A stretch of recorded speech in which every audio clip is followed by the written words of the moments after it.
Hey, Kevin here. I haven't shot a video of my NiVek quadcopter for a while, so I thought I'd just kind of put something together real quick here. Made quite a few improvements to the flight console and even a lot of improvements to the firmware on the actual device itself. Still not flying yet, but I think we're getting actually pretty darn close here. The thing that I'm working on right now is a PID tuning and primarily trying to get the vibrations out of the kind of the frame there. I think that's really kind of throwing off my attitude indicator and figuring out like what the angle of the device is at. So anyways, if we can take a quick peek here at our flight console, we have on the top left there, we have being able to turn the sensors on and off, switching between radio control mode and the Wi-Fi mode, being able to zero the sensors. We have our little status box there. Then we have something that tells about the power going to the motors and then our connectivity. Our air rate's kind of cool on there. So basically for each message that we get sent through, we track the CRC code on there. CRC checksum, I guess, to be able to make sure that the message is valid. And right now it's saying that 0.1% of the messages are coming through invalid. So that's pretty good. I don't have the A to D connector hooked up, but we actually have something on there to monitor the cells on the battery. Then over here what we have is a little kind of message saying, as the messages go back and forth, it kind of tracks the status. So for one of the things that I did recently was I added Xbox controller for controlling it. This guy right here. One of the things that I've done with this is being able to arm and kind of make the device go unsafe. So as we can see here, I'm going to go press the arm button, which is actually the start button on the Xbox controller. And as I do that, we have our little message over there that says we got an ACK on it and the message went through successfully. I'm going to go press the back button. You see it was yellow for just a brief second on our kind of message over there. That's saying it's in transition. And as soon as it turns green, it actually acts it. And here again, we're just pressing the button there to be able to kind of put it in safe mode, which is green, and then red, which actually arms the device. Something else that I've added, I'm going to put it on safe again before I pick up the device here, is added some 3D kind of imaging using direct 3D into my flight console here. As I pick up the device, we can see we can kind of rotate the angle of our attitude indicator and the actual quad itself, which actually tracks as I'm kind of rotating the quad up, back and forth. You can kind of see the rotation there. So, as I said before, I'm not really ready to kind of do some flight on that. Oh, I guess I probably mentioned on the bottom here, we can actually have indicators on here to be able to display kind of in real time what the actual angles are. So I'm rotating it like that. We have our little indicators being sent back in telemetry at about, I think it's about 50 times a second or something like that. So let's go ahead and, you can see where I'm at here too. We got our big maps over there. Looks like I need to get a basic key on my trial one, but we'll get that taken care of. So we're not going to be flying this today, but what I'm going to do is kind of spin up the motors and show how we can use the controller here to be able to, push this back here so we can get them both in the same thing there. So we can actually use a controller to be able to power up and power down the quad. Okay, so there you can see I armed it. Put it in safe mode again.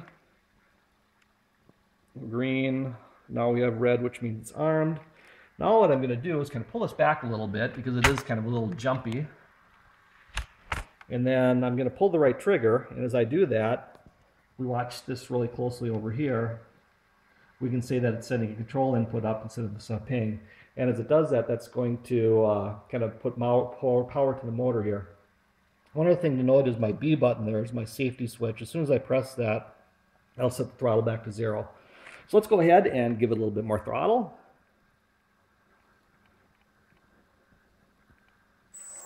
And there we go. So now we're actually powering up our quad.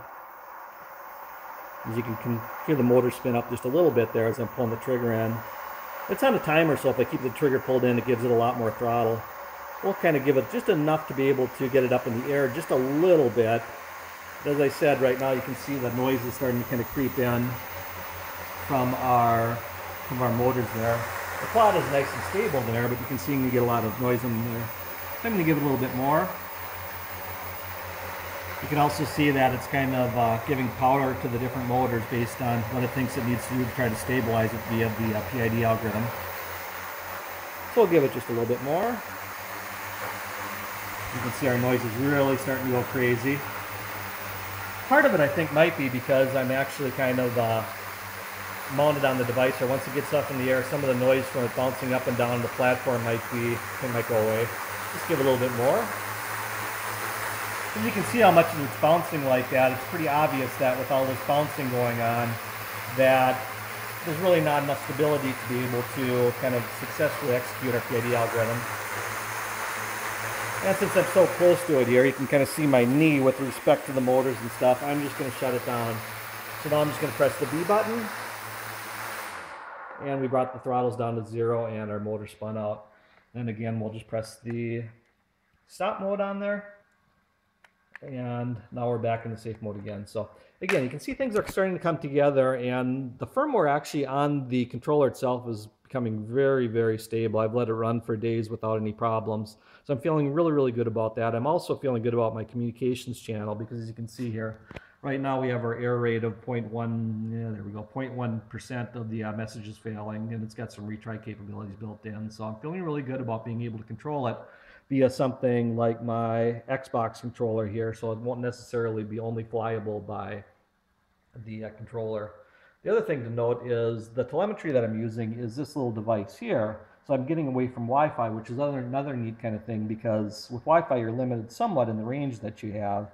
So what we're going to be doing here is using this little radio here, which says it has a range up to 1 kilometer. And we also have the meeting one sitting on top of the board there. But if I have range up to 1 kilometer, then I'm going to feel pretty good about using my desktop to be able to kind of control the whole quad. So if that all works out as I expect, this should be kind of a neat little project to pull it all together.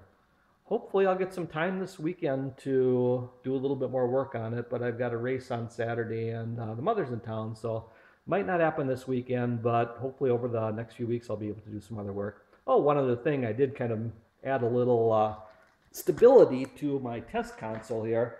As you can see here, I have my base that I created, and each of the legs are tied down with a little rope there to kind of make things a little bit stable.